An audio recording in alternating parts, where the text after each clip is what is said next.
Bon, voilà, donc nous passons au sujet maintenant, tourisme, Europe, Suisse et international. Et je donne la parole à Patrick Ayache, et c'est le sujet qui clôturera tout le domaine, effectivement, du développement économique et de l'emploi. Patrick Ayache. Merci, Madame la Présidente, mes chers collègues. Je pense qu'effectivement, le tourisme a tout à fait sa place, et plus que jamais d'ailleurs, dans cette rubrique du développement de notre région. Avec mes collègues Loïc Tepseron et Sylvie Martin, nous sommes effectivement convaincus, j'attends en même temps que le calme se fasse, nous sommes effectivement convaincus que le tourisme est un formidable levier de développement pour l'emploi, mais aussi pour l'aménagement du territoire. Alors, pourquoi je dis ça sur des propos qui pourraient être à la limite de la banalité? Quelques chiffres pour illustrer ce petit théorème que je viens d'évoquer. En 2015, la France a reçu 85 millions de touristes étrangers sur son territoire. En 2020, tous les experts se reconnaissent dans le chiffre de 100 millions de touristes qui arriveront sur notre territoire en 2020. Un deuxième chiffre. En 2015, 158 milliards d'euros de consommation touristique dans notre pays. En 2020, 180 milliards d'euros de consommation touristique sont attendus, essentiellement en provenance de l'Asie. 1 million d'emplois directs dans notre pays sur le tourisme. Autant d'emplois induits, 2 millions d'emplois au total.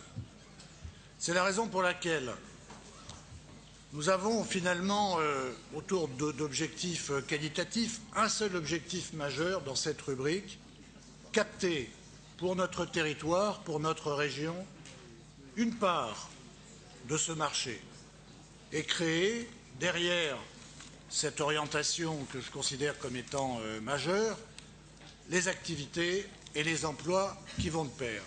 À l'échelle de notre région, Bourgogne-Franche-Comté, 42 000 emplois, 4 milliards de consommation touristique.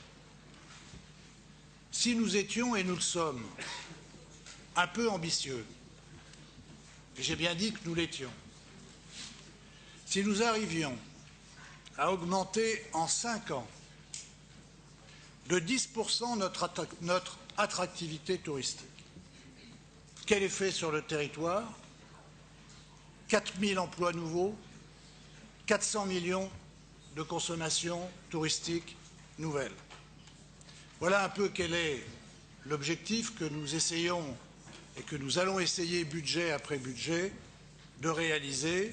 Et pour cela, notre devoir, c'est de préparer la nouvelle économie touristique pour qu'elle soit plus concurrentielle, plus innovante et plus internationale.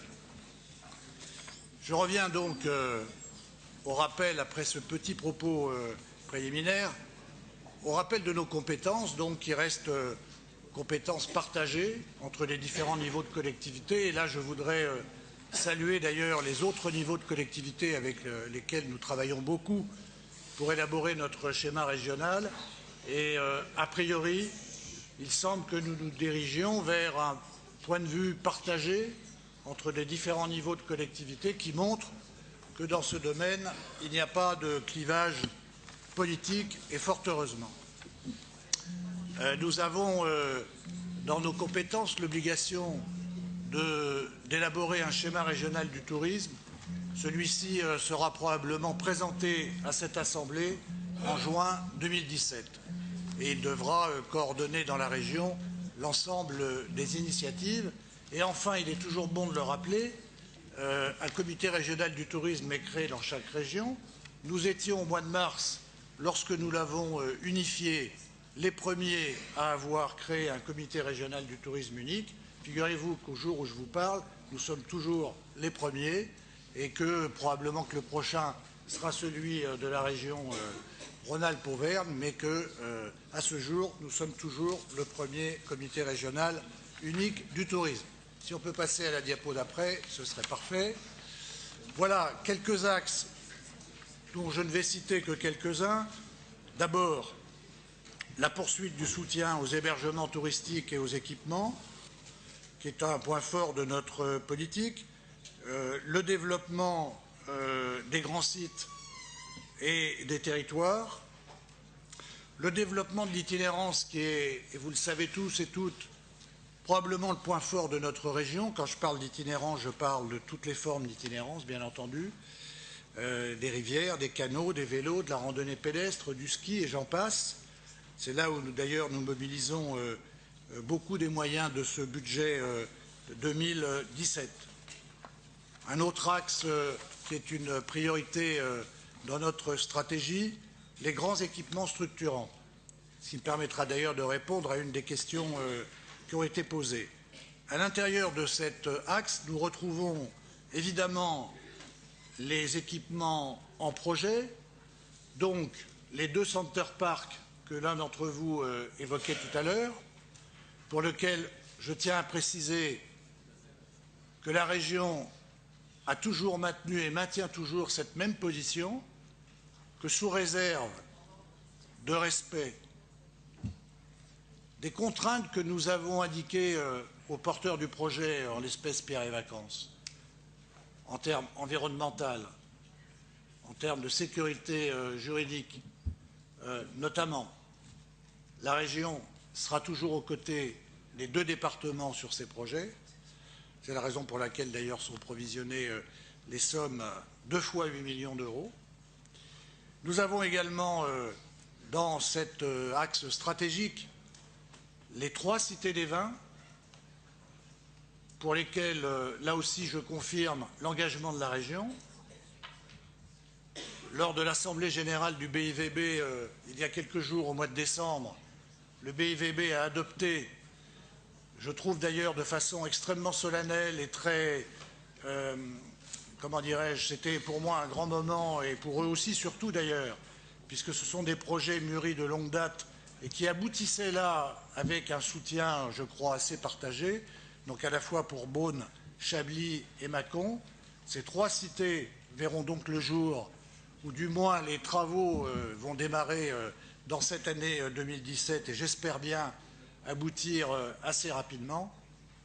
Et puis le dernier axe, c'est donc l'attractivité et la promotion, à l'intérieur duquel nous trouvons bien entendu la subvention au comité régional du tourisme. Je salue le président qui est juste derrière, Loïc Nepseron, et avec qui nous travaillons extrêmement main dans la main, et qui va permettre effectivement de promouvoir l'ensemble des pépites de notre région dans le domaine touristique. Voilà rapidement présenté les grands axes, quelques éléments chiffrés. Vous les avez sur cette diapositive, donc environ, c'est pas environ, 27 millions en autorisation de programme et 13 millions en crédit de paiement pour l'investissement, 6 millions en fonctionnement, 6,3 millions en crédit de paiement pour le fonctionnement. Quelques illustrations rapides. J'ai parlé de modernisation globale, je ne suis pas rentré dans le détail, mais ça le mériterait. Eh bien, nous commençons par soutenir la création d'un nouveau système d'information touristique pour lequel la région a provisionné sur 2 exercices 500 000 € et qui permettra de doter tous les opérateurs touristiques de la base de données, de l'équipement informatique qui permet véritablement de faire ce travail qui est... Enfin, ils ont besoin de cet équipement pour pouvoir assumer leur mission.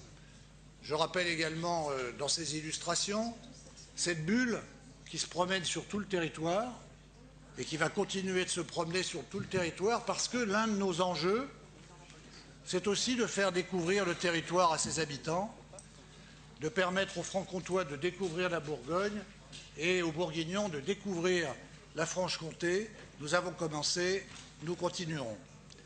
Troisième illustration, parce que nous avons affaire à des entreprises, un gérant d'hôtel, un gérant de terrain de camping, un exploitant d'établissement quel qu'il soit, c'est un chef d'entreprise et ils sont fort nombreux dans notre région.